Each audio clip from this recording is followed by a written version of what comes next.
Bonjour à tous et bienvenue pour ce Cégide Connexion Fiscalité. Laurent, ravi de vous retrouver pour deuxième épisode de ce Cégide Connexion Fiscalité dans des conditions, encore une fois, un petit peu particulières, mais ça ne va pas nous empêcher d'aller au fond de préoccupations qui sont les vôtres. Alors pour le coup, là, de deux métiers et deux mondes dont on dit qu'ils sont très complémentaires, qui doivent se côtoyer et qui pourtant ne se connaissent ou ne se connaissaient peut-être pas toujours très bien. On va parler donc des fiscalistes de groupe et des consolideurs. Alors autour de moi pour organiser ce débat, évidemment Laurent Ludwig, directeur exécutif de la BU Marché Taxe chez Cégide. Maxime Jacquemet, bonjour Maxime. Bonjour. Directeur associé chez Crowe Exinco. Et puis Patrick Morgenstern, que l'on va retrouver en vidéo, commissaire aux comptes, responsable de Morgenstern et associé House Counsel de Fidel. Bonjour Patrick. Oui, bonjour Maxime. Bonjour Patrick. Bonjour Stéphane. Bon. Bonjour à tout le monde. Bonjour Patrick. On va rentrer dans le dur. Laurent, dans le cadre de ces Web TV que Cégide propose donc depuis quelques temps maintenant, cet opus taxe et fiscalité aborde donc ce sujet autour des métiers du fiscaliste de groupe et du consolideur.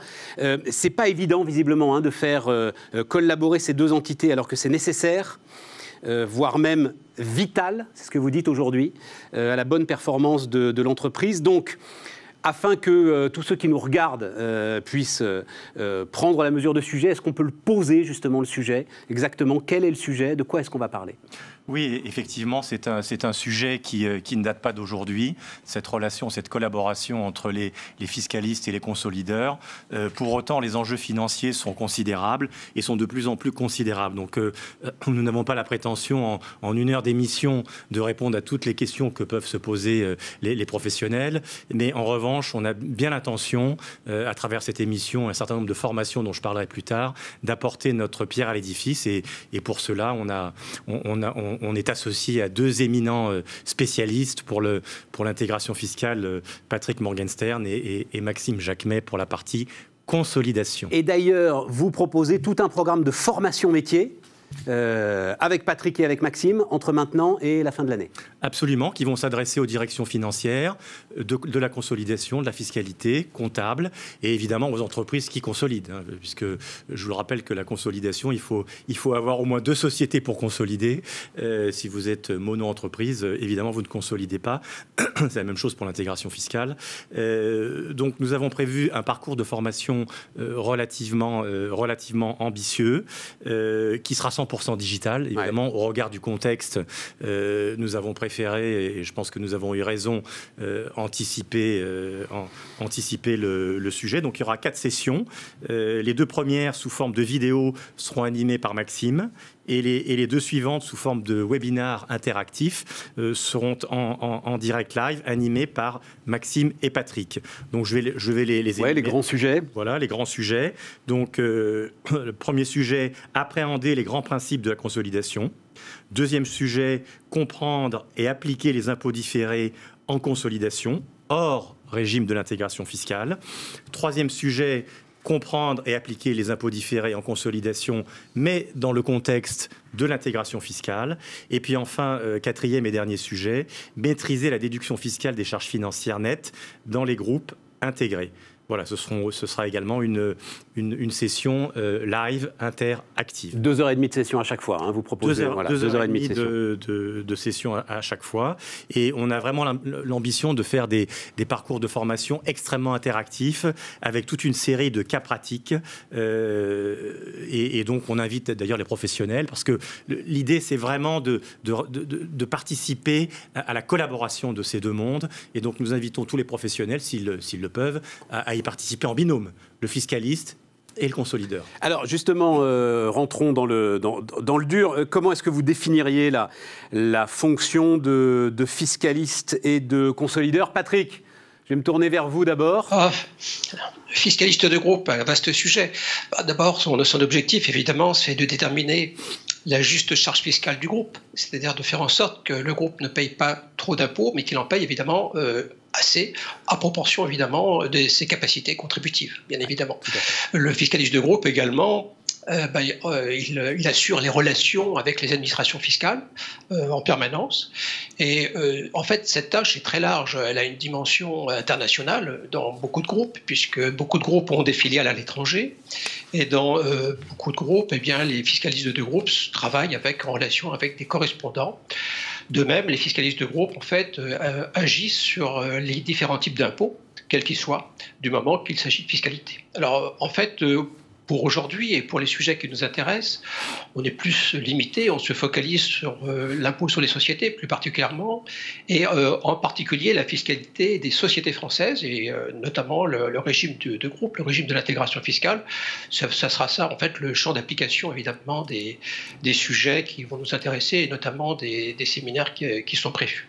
Alors, il faut comprendre également que le fiscaliste de groupe qui fait une déclaration fiscale chaque année ne fait pas que ça, bien évidemment, parce qu'évidemment, on a l'impression qu'entre les déclarations, il ne fait rien.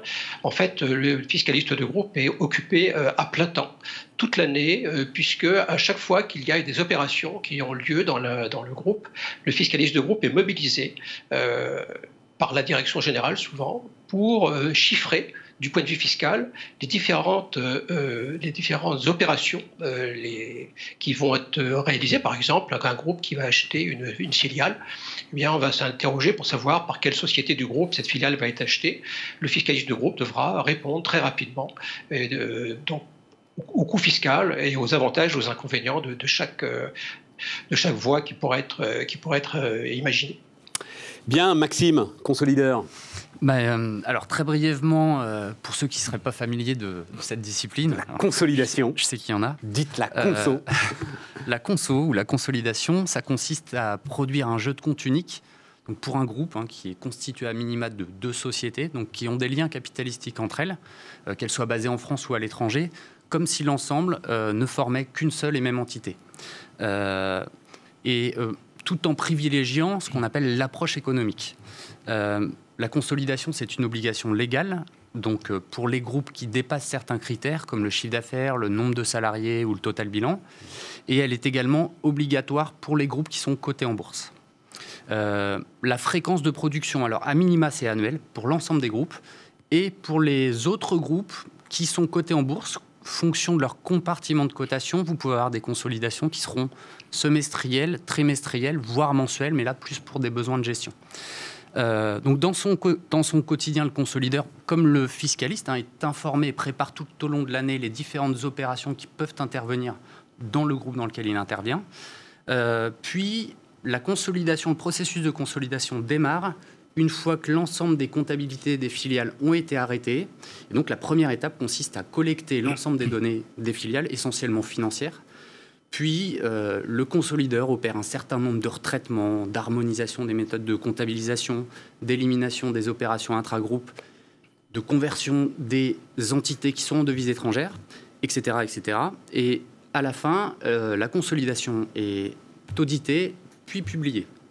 Alors, je précise, il est important de préciser qu'il y a 2 règlements, 2 jeux de normes pour les groupes qui sont établis en France. Il y a un référentiel français, le CRC 9902, qui sera à compter du 1er janvier 2021, remplacé par un nouveau règlement qui a été publié par l'autorité des normes comptables cette année, le 2020-01. Et un deuxième référentiel, le référentiel IFRS, qui est un référentiel international, qui est d'application obligatoire pour les groupes qui sont cotés en bourse sur un marché réglementé. Mais je précise également qu'il existe d'autres référentiels dans d'autres pays qui peuvent être utilisés pour le sujet dont il est question aujourd'hui. Quelles sont les compétences requises pour un consolideur, Maxime ? Alors, les compétences, elles touchent plusieurs domaines. Alors, déjà, prérequis, des compétences en consolidation financière et la maîtrise de ces 2 référentiels ou plus. Des connaissances en comptabilité, des bases solides, parce que c'est la matière première de la consolidation. Troisièmement, des connaissances en fiscalité, bien évidemment, parce qu'en consolidation, on traite d'un sujet qui s'appelle les impôts différés, qui, comme son nom l'indique, traite de la fiscalité. Et je rajouterais une autre compétence, c'est un bon esprit d'analyse, parce qu'il faut savoir analyser, interpréter les différentes normes et les différentes opérations qui peuvent intervenir dans un groupe. Patrick, compétences pour un fiscaliste de groupe? Fiscaliste de groupe, bien évidemment, il doit déjà connaître parfaitement les différents textes fiscaux. Mais je dirais, au-delà de la compréhension, et enfin du fait qu'ils les connaissent, il faut qu'ils les comprennent. Ça, c'est essentiel et ça ne peut s'acquérir qu'avec l'expérience. C'est-à-dire comprendre un texte, c'est en connaître l'origine, savoir pourquoi il a été mis en place. Et donc, ça nécessite quand même une expérience indéniable. C'est la seule manière d'appliquer la fiscalité correctement. Comprendre pourquoi un texte a été mis en place, ça permet également de retenir ce texte en permanence, de ne pas être obligé de revenir, parce qu'évidemment, il y a une multitude de textes en vigueur. Pour les comprendre, pour les retenir, il faut avoir compris leur origine. Et puis, en fait, dans la fiscalité qui nous intéresse aujourd'hui, je dirais traditionnellement, je considère qu'il y a, on va dire, 3 couches de fiscalité qu'il faut connaître, qui fonctionnent en interaction. On peut les assimiler à des spécialités, si vous préférez. D'abord, il y a la première, il y a la couche de fiscalité classique des sociétés, c'est-à-dire la fiscalité qu'on doit connaître pour faire une déclaration d'une société, on va dire, classique. Dans les groupes, il faut également connaître parfaitement la deuxième couche de fiscalité, qui est une couche de fiscalité qui est née en 65, qui est la fiscalité des restructurations. C'est-à-dire qu'il faut absolument, la fiscalité de restructuration, en fait, a été bâtie en 65 pour permettre aux groupes de pouvoir faire des restructurations sans être obligés, évidemment, de payer des impôts. Quand une société A d'un groupe absorbe une société B, évidemment, il serait dommage de demander à ce groupe de payer des impôts, ça n'aurait aucun sens, puisqu'il ne se passe rien au niveau du groupe, c'est juste des restructurations internes. Cette fiscalité-là est codifiée dans les articles 210A, pour être précis, est très importante. Et puis enfin, il y a la troisième couche de fiscalité, c'est la fiscalité de l'intégration fiscale, qui est née en 88 particulièrement, mais avant 88, il y avait d'autres régimes fiscaux de groupe en France, mais qui étaient simplement obtenus sur agrément. Et bien évidemment, le fiscaliste, il devra avoir une vue synthétique de ces 3 couches de fiscalité. Il devra savoir les articuler entre elles. Il faudra qu'il puisse connaître immédiatement lorsque une opération touche un domaine de la fiscalité, savoir tout de suite, par exemple, je sais pas, si on veut faire une fusion interne ou un apport partiel d'actifs interne, quelles sont les différentes conséquences au niveau de la fiscalité classique, au niveau de l'intégration, au niveau de la fiscalité des groupes, quelles sont les formalités à faire, etc. etc. Voilà en fait les compétences que doit avoir le fiscaliste de groupe. Bien. Maxime, si on va maintenant sur les problématiques des consolideurs. Alors les problématiques des consolideurs, le suivi de l'évolution réglementaire. Ouais. Alors le suivi, les évolutions réglementaires en conso sont sans commune mesure avec ce qu'elles peuvent être en fiscalité, voire dans d'autres disciplines. Mais tout de même, les règlements évoluent, que les normes françaises dans une moindre mesure, même s'il va y avoir un nouveau règlement applicable l'année prochaine. Mais les normes évoluent et le consolideur doit en permanence se tenir informé de ces évolutions réglementaires. Deuxième problématique, je dirais le respect des délais. La consolidation, ça intervient en bout de cycle de production des données financières de l'entreprise. Tout retard éventuel en amont doit être intégré par compensé par les consolideurs. Voilà, c'est ça. Et ce qui peut entraîner une charge de travail importante qu'il faut savoir gérer. Troisième problématique, ce sont les outils, les systèmes informatiques, parce que le consolideur utilise très généralement une application dédiée à son métier. La bonne utilisation de cette application va fluidifier le travail des équipes de consolidation. Et l'optimisation de l'utilisation de ces applications est un savoir-faire qui revient au consolideur. Patrick, quelles sont les problématiques des fiscalistes de groupe ? En fait, la problématique numéro 1, bien évidemment, c'est l'évolution. La fiscalité est un domaine où il y a une évolution considérable et rapide. La mise à jour des connaissances pour un fiscaliste est essentielle. Il faut, en gros, pour vous donner un ordre d'idée, je crois que tous les fiscalistes de groupe consacrent environ une journée par semaine, si vous voulez, à la mise à jour des connaissances. Si on ne fait pas ça, au bout d'un mois, si vous voulez, on n'est plus opérationnel. Voilà. Ou alors on prend des risques parce qu'évidemment on peut avoir raté une jurisprudence, une évolution de texte, une doctrine qui vient d'évoluer, voire même simplement des évolutions qui se font, si vous voulez, par réunion. Il y a parfois des réunions avec l'administration fiscale et on sait qu'il va y avoir des évolutions, que l'administration fiscale réfléchit. Donc on peut très bien être amené à des fois différer une opération en attendant des fois des réponses de cette nature. Évidemment, le fiscaliste devra savoir synthétiser tous ces schémas fiscaux globaux.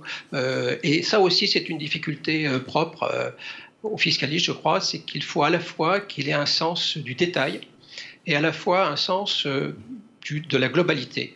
Il faut qu'il puisse comprendre comment un schéma fiscal global, une restructuration d'un groupe va avoir lieu. Et une fois que cette restructuration est décidée, il faut qu'il puisse aller dans le détail, c'est-à-dire fournir des fois des documents très précis. Des fois, un nom sur un document qui manque peut très bien faire complètement avorter une procédure importante, si vous voulez, dans un groupe.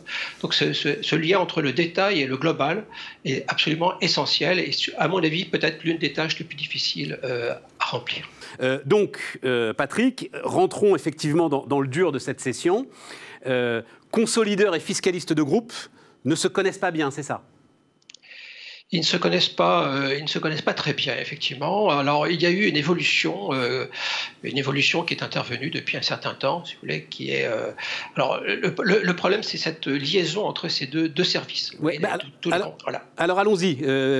L'historique, un petit peu, de cette liaison entre ces deux services. Alors, pour aller vite, parce que vous m'y invitez, vous avez raison, pour aller vite, en fait, cette historique tourne autour de deux grandes idées, si vous voulez, les impôts différés et les charges financières. Ce sont ces deux choses-là qui obligent en fait les deux services à se réunir. Alors les impôts différés, je dirais, c'est plutôt la première période, on va dire des années 80 jusqu'en 2007, où c'est autour de cette idée-là que finalement il y a eu un besoin des fiscalistes de comprendre ce qu'étaient les impôts différés. Et puis à partir de 2007, en fait, c'est ce sont les charges financières, c'est-à-dire la déductibilité fiscale des charges financières, des textes fiscaux qui limitent la manière de déduire les charges financières en France. Ces textes fiscaux, à partir de 2007, ont été assortis d'une mesure un peu particulière, puisque pour faire les calculs, on a introduit une notion de consolidation. Donc en fait, le montant des charges financières que les groupes peuvent devoir réintégrer sur le plan fiscal dépend de certains résultats de la consolidation comptable. Et donc c'est à partir de là, évidemment, que le deuxième rapprochement a eu lieu. Alors ce deuxième point a accéléré, et notamment à partir de 2019, et je pense que c'est peut-être pour ça qu'on est tous là aujourd'hui, à partir de 2019, les taxes fiscaux sont particulièrement importants en lien avec la consolidation comptable, puisqu'il y a un certain nombre de textes qui dépendent complètement des consolidations, avec des précisions assez complexes, ce qui oblige complètement, si vous voulez, ces deux métiers finalement à s'entendre. Montée en puissance, vous êtes d'accord, Maxime, avec cette présentation remarquable de Patrick? Pour l'historique, je m'en remets totalement à Patrick. Voilà. Donc je suis tout à fait d'accord avec lui. Moi, j'ajouterais que dans le quotidien du consolideur, on travaille aussi avec les fiscalistes dans deux cadres. Dans les groupes qui sont en IFRS, pour les comptes semestriels, les arrêtés intermédiaires, le fiscaliste théoriquement fournit à la consolidation le taux théorique que la conso va utiliser pour la comptabilisation de l'impôt. Parce que très souvent, en comptabilité, dans les arrêtés intermédiaires, le calcul d'impôt n'est pas réalisé. Donc premier point. Et deuxième point, alors pour un document qu'il est obligé de produire dans les comptes consolidés, qui s'appelle la preuve de l'impôt, qui a pu valoir quelques nuits blanches aux consolideurs, il arrive que sur ce document, les fiscalistes valident ou assistent les consolideurs dans la préparation de ce document. Patrick, est-ce que ça veut dire que, avec cette montée en puissance du lien entre fiscalistes de groupe et consolideurs, il y a aussi une montée en puissance, je dirais, des responsabilités et du stress? Oui, bien sûr, bien sûr. Ça, c'est également un point non négligeable et je crois que tous les professionnels se reconnaîtront. Vous savez, quand vous avez des responsabilités dans ce genre de choses, une consolidation, une fiscalité de groupe, vous êtes responsable de quoi? Vous êtes responsable de sortir des chiffres. Et ces chiffres vont servir à des choses qui sont importantes. Le consolideur va sortir des chiffres qui vont être utilisés notamment à la bourse, mais pas que là, bien sûr, également pour les salariés, également pour un certain nombre de choses, les banquiers, etc. Donc pour apprécier, si vous voulez, le niveau comptable et financier du groupe. Donc c'est un petit peu finalement ce que vous évoquiez aussi tout à l'heure. Et puis pour le fiscaliste, je dirais c'est pareil, mais à la limite c'est presque pire. Pourquoi ? Parce que le fiscaliste va devoir sortir des chiffres, il va devoir dire combien le groupe, dans son ensemble, je parle de l'intégration fiscale, hein, le groupe français, dans son ensemble, combien est-ce qu'il doit payer d'impôts à l'État ? Et le chiffre, il en est responsable. Donc, évidemment, le degré, si vous voulez, le degré de stress pour sortir ces chiffres est particulièrement important, puisque la moindre erreur peut faire sortir à un groupe quelques dizaines de millions d'euros en trop, ou au contraire, s'il se trompe, évidemment, il n'a pas payé assez d'impôts, c'est presque pire au niveau social, bien sûr. Et là, il faudrait qu'il rattrape éventuellement les choses, et ça devient très compliqué. Donc c'est pour ça que, si vous voulez, ces stress sont assez importants. Moi, personnellement, j'ai vécu cela, puisque pendant une bonne dizaine d'années dans ma carrière, avant d'être conseil extérieur, j'ai été dans un grand groupe. Hein, donc j'étais responsable fiscal d'un service de consolidation fiscale pendant 10 ans. C'est pas un secret, c'est le groupe Peugeot, en fait. Hein, je peux vous assurer que c'était un stress quand même très important. La tension et le nombre de nuits blanches que l'on passe ne se comptent pas. Maxime, même constat pour vous ? Il ne faut pas le dire trop fort, les nuits blanches en conso, parce que sinon on n'arrivera pas à recruter du tout. Alors, oui, même... Vous nous avez dit, quand il faut que vous soyez obligé de compenser et de rattraper le temps perdu par l'ensemble des fonctions finances qui vous ont précédé, à un moment, j'imagine qu'il faut s'arrêter de dormir. Hein. C'est pas toujours le cas. Ouais, c'est pas toujours le cas. Alors, sur la question du stress, oui, je dirais même constat du côté de la conso, parce que de toute façon, la conso, il y a toujours eu un degré de responsabilité important qui a pesé sur la consolidation, parce que c'est une obligation légale, mais c'est surtout un outil de communication et de pilotage, donc qui est destiné à toutes les parties prenantes de l'entreprise, donc comme Patrick le disait, les banquiers, les actionnaires, etc. Mais ce qui est nouveau ici, c'est que la disposition sur la déductibilité des charges financières, qui va avoir un impact sur le calcul de l'impôt, on va avoir besoin de données consolidées. Et c'est là que la responsabilité de la conso est engagée davantage qu'elle ne pouvait l'être jusque maintenant. Donc, et je suis sollicité aujourd'hui par des groupes qui me demandent de produire des données consolidées spécifiques pour le calcul de la déductibilité des charges financières. Donc il nous semble primordial avec Patrick, pour l'entreprise, que les données partagées soient mieux maîtrisées par les deux parties. Ce qui nous ramène aux formations que Cegid propose en ce moment jusqu'en décembre, c'est ça ? Oui, tout à fait, parce que cette responsabilité partagée, cette collaboration, pour être efficace, elle passe par une meilleure compréhension de ce que font ces deux métiers. Alors pourquoi la consolidation, comme certains peuvent se dire, pourquoi ce n'est pas qu'une somme algébrique de toutes les entités qui composent le groupe ? Alors le fiscaliste sait déjà que c'est un peu plus compliqué que ça, parce que quand il calcule son résultat d'ensemble de son intégration fiscale, il opère déjà des retraitements qui vont être effectués aussi en conso, mais en consolidation, on va un petit peu plus loin, on applique d'autres traitements, et il est bien que le fiscaliste en ait connaissance. Patrick, si au-delà de la compréhension du rôle de chacun, est-ce qu'il y a d'autres aspects qu'il faut prendre en compte dans cette collaboration ?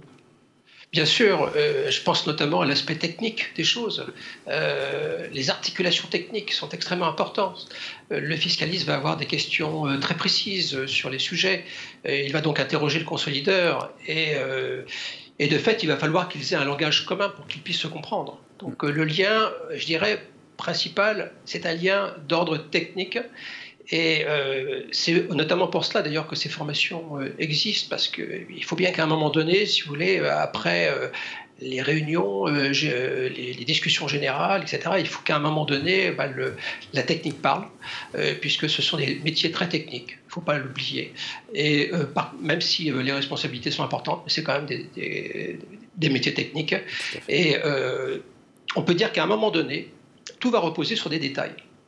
Sur des points de compréhension. Par exemple, je ne sais pas si vous avez un fiscaliste qui va venir voir le consolideur et puis il va vouloir parler du concept de dette. Eh bien, le fiscaliste, lui, avec ses textes fiscaux, il a des notions de dette moyenne, de dette de fin d'exercice, de dette consolidée parfois. Pour le consolideur, lui, il n'aura qu'une seule notion, c'est la notion de dette comptable consolidée. Est-ce que ce sont les mêmes notions? Vous voyez déjà le travail de rapprochement qu'il peut y avoir rien que sur un agrégat de cette nature. Patrick, Maxime, c'est ça, je sais pas, fonds propres, charges financières, endettement, etc. Ça recoupe pas forcément les mêmes notions pour les deux fonctions, pour les deux métiers. Ce qu'on dit, oui, effectivement, c'est que la compréhension, c'est la clé, et la finalité, c'est servir au mieux l'entreprise. Donc, effectivement, quand on parle de fonds propres, de charges financières nettes, d'endettement, parties liées, le consolideur, est-ce qu'il va interpréter de la même manière ce que va lui demander le fiscaliste? Les textes fiscaux définissent clairement ces agrégats, ces notions, et le consolideur devrait les maîtriser. Patrick, quelles vont être les grandes lignes de ces formations, les questions, les problèmes fondamentaux qui vont être abordés? En fait, la ligne directrice, c'est plusieurs séminaires, mais qui sont reliés par une logique. C'est ça, l'objectif, c'était faciliter le dialogue technique entre le consolideur et le fiscaliste de groupe. C'est uniquement ça l'objectif. Ce qui veut dire qu'il va y avoir, donc, comme l'avait évoqué tout à l'heure Laurent, il va y avoir un certain nombre de séminaires qui ont été organisés de manière à ce que finalement les séminaires sur les consolidations comptables soient plutôt orientés et pour les fiscalistes, et les séminaires de fiscalité sont plutôt orientés pour que ce soit les consolideurs qui viennent. Alors évidemment, il n'est pas interdit à tout le monde de venir, bien évidemment, mais c'est un petit peu ça l'objectif de ces quatre séminaires. On peut peut-être évoquer certains points qui seront examinés dans ces formations.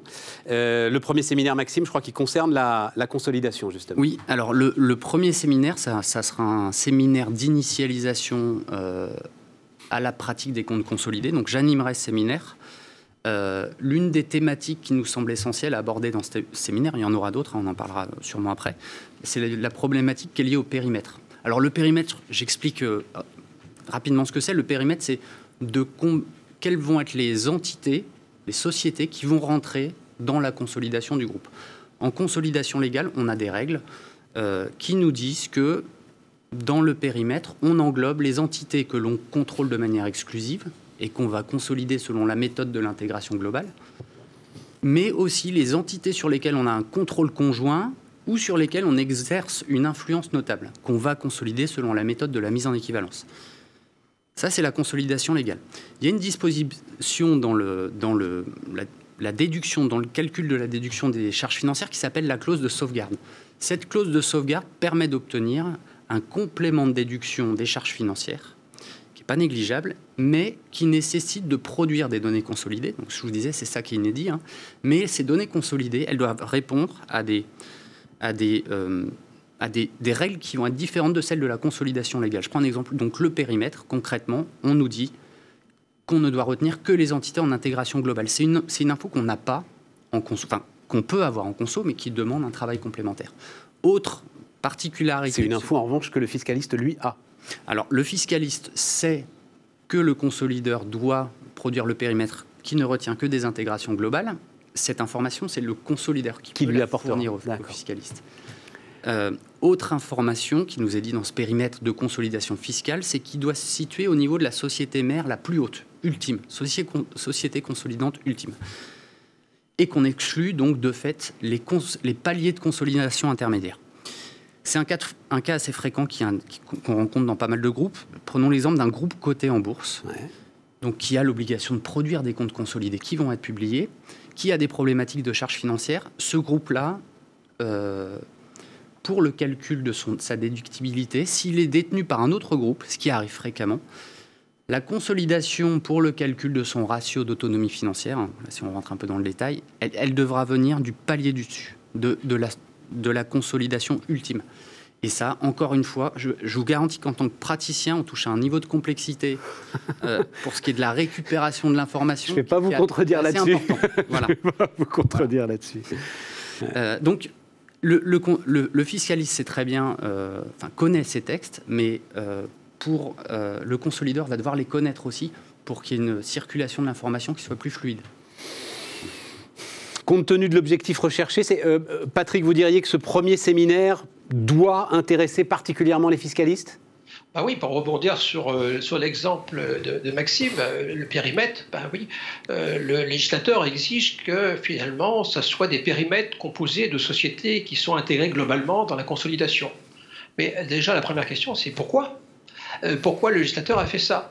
Et voilà des réponses auxquelles Maxime des réponses que Maxime pourra apporter dans le séminaire. Et c'est pour ça que j'invite vraiment les fiscalistes à aller dans ce genre de formation.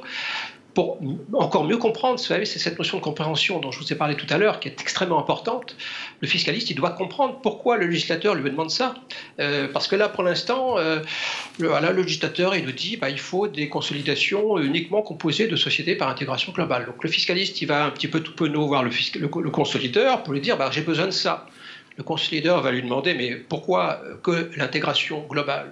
Et le fiscaliste, finalement, il ne sait pas forcément répondre à cette question parce qu'il ne sait pas comment est composé, finalement, quelle différence ça va entraîner.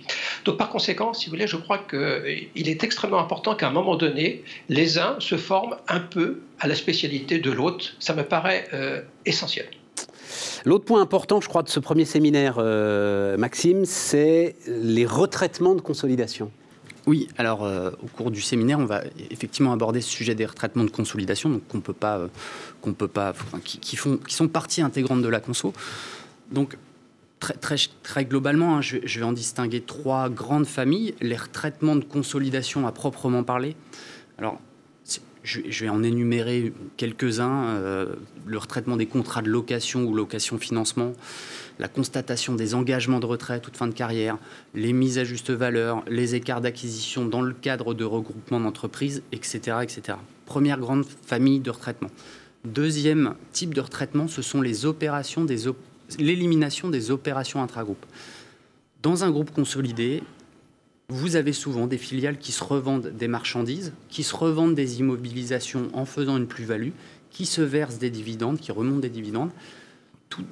L'idée de la conso qui est de comme si l'ensemble ne formait qu'une entité, aux bornes de la consolidation, toutes ces opérations intragroupes, on va les éliminer. Troisième type de retraitement, qui sera abordé sur un séminaire spécifique, les impôts différés qui traitent cette fois-ci de la fiscalité. Alors, le point de vigilance sur les retraitements, c'est que, justement, dans la problématique des charges financières, il y a certains retraitements qui devront être effectués en regard de la production de ce périmètre de consolidation fiscale. Alors, je pense notamment à la valorisation des titres de participation qui vont devenir non consolidés dans le nouveau périmètre. Et je pense aussi à un autre sujet, c'est l'allocation des écarts d'acquisition dans le cadre de la consolidation fiscale ou de la consolidation légale qui pourrait être différent. Patrick, pourquoi est-ce que les fiscalistes doivent aussi s'intéresser à ces questions-là ? Alors en fait, parce qu'ils font la même chose, mais avec des chiffres différents. Quand les fiscalistes font une intégration fiscale, ils suivent la même démarche. Ils vont également faire des retraitements, mais des retraitements d'ordre fiscaux. C'est-à-dire, en fait, prenons l'exemple des provisions. Le consolideur va dire, voilà, j'ai une provision dans les comptes 2000 sur une société mère a constaté une provision sur une filiale parce que la filiale est en difficulté. Donc la mère constate une provision et dans les consolidations comptables, cette provision est retraitée. Cette provision, elle va devoir aussi être retraitée dans l'intégration fiscale, mais pour des montants fiscaux. Alors après, ça va dépendre de quel régime fiscal dépend la provision, est-ce qu'elle a été déduite, est-ce qu'elle n'a pas été déduite, etc. Et donc un rapprochement entre les 2 catégories de retraitement est particulièrement essentiel aussi. Et puis je crois que pour aller encore plus loin, tu avais évoqué ça tout à l'heure à l'instant, Maxime, c'est le sujet des impôts différés. Ouais. Ça, le sujet des impôts différés, qui peut s'apparenter à un retraitement évidemment aussi. C'est un sujet très technique. Et celui-là est tellement important qu'on a prévu de faire 2 séminaires pour ce point. C'est ça, c'est le 2e et le 3e séminaire qui seront consacrés aux impôts différés, notion qui circule en permanence dans les groupes, qui semble inévitable. Maxime, qu'est-ce que vous pouvez nous en dire ? Alors, la fiscalité différée, on peut considérer qu'en France, en comptabilité, on ne traite pas de la fiscalité différée dans les comptes individuels. Par contre, en consolidation, c'est une obligation. On doit traiter la fiscalité différée. En comptabilité, Alors, plus simplement, si vous voulez, les impôts différés vont permettre de gommer les décalages, souvent temporaires, entre l'impact comptable et l'impact fiscal. On voit souvent ça en comptabilité. Le résultat comptable de l'année est souvent différent du résultat fiscal. La charge fiscale de l'année ne correspond pas au résultat comptable multiplié par le taux d'impôt en cours dans l'exercice. Donc, cette partie fiscalité différée, elle va contribuer à rendre une vision économique plus juste des résultats de l'entreprise, parce que, je vous avais dit, c'est un des principes fondateurs de la consolidation, c'est de privilégier l'approche économique. Ouais. Alors, je vais prendre un exemple simple, parce qu'il y en a malgré tout dans les impôts différés. Il n'y a pas que de la complexité, il y a des exemples qui sont assez simples. Je prends le cas d'une entreprise qui, au cours d'un exercice, enregistre une perte.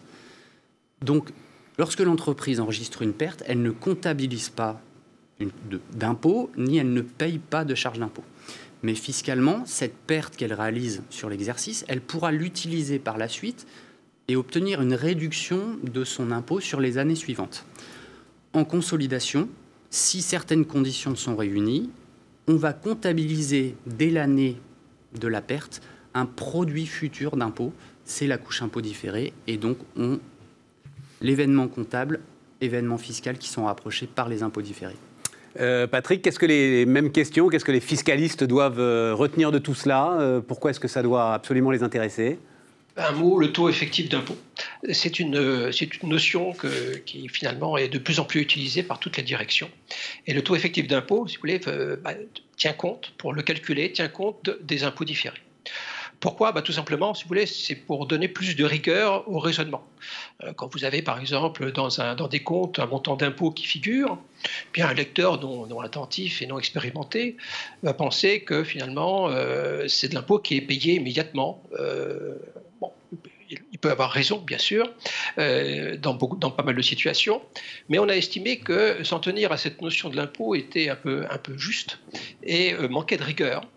Il était intéressant, en fait, de faire en sorte que dans la comptabilité de la consolidation notamment, on constate des charges d'impôt qui sont exactement en phase avec les résultats comptables qui sont constatés. C'est ce que vient d'exprimer de notre façon également Maxime. C'est un raisonnement d'une très grande rigueur. C'est également un raisonnement d'une grande complexité, parce que pour arriver à faire ça, je peux vous assurer qu'il y a un nombre d'écritures comptables non négligeables à passer et une organisation comptable très importante. Le fiscaliste, comme il a besoin de cette notion, pourquoi? Parce que le fiscaliste, si vous voulez, prenez un fiscaliste qui va avoir une bonne idée, il y a une plus-value qui est dégagée, et puis il a un texte fiscal qui lui permet de faire en sorte que cet impôt sera payé dans 2 ans, parce qu'il y a finalement un texte qui permet de décaler de 2 ans l'opération pour tel ou tel motif. Alors, le fiscaliste, il est content.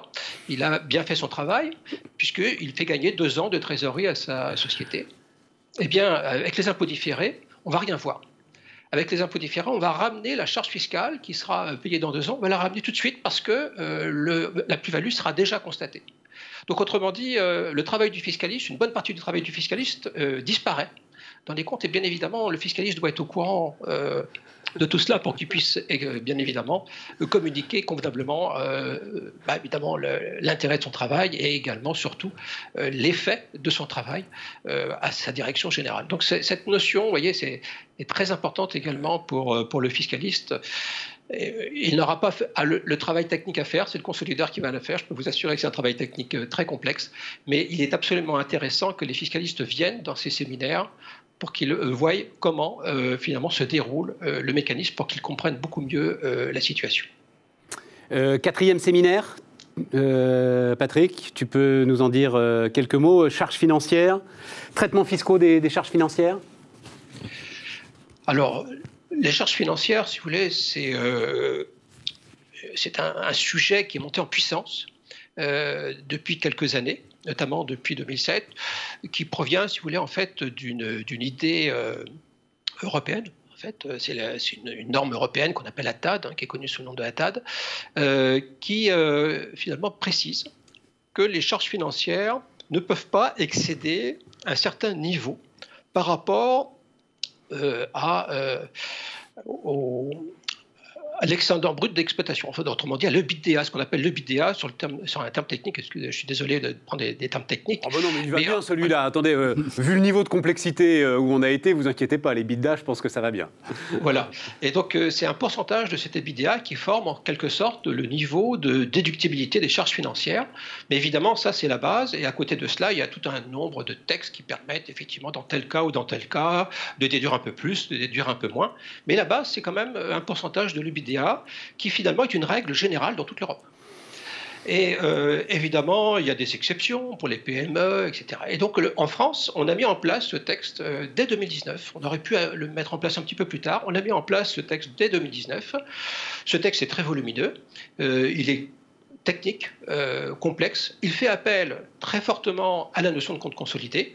Voilà, en fait, l'objectif, si vous voulez, de toutes ces formations, c'est effectivement de faire comprendre, de rappeler aux fiscalistes ces textes, mais également, on invite les consolideurs à venir à ces séminaires pour qu'ils comprennent également quelles sont les règles fiscales essentielles. Je crois que c'est la seule façon de s'entendre, c'est de dialoguer. Oui, absolument, c'est très intéressant et on voit bien qu'effectivement beaucoup des questions que vous avez présentées autour de ces sujets nécessitent une meilleure compréhension et un travail collaboratif. Patrick, on arrive au terme de cette émission.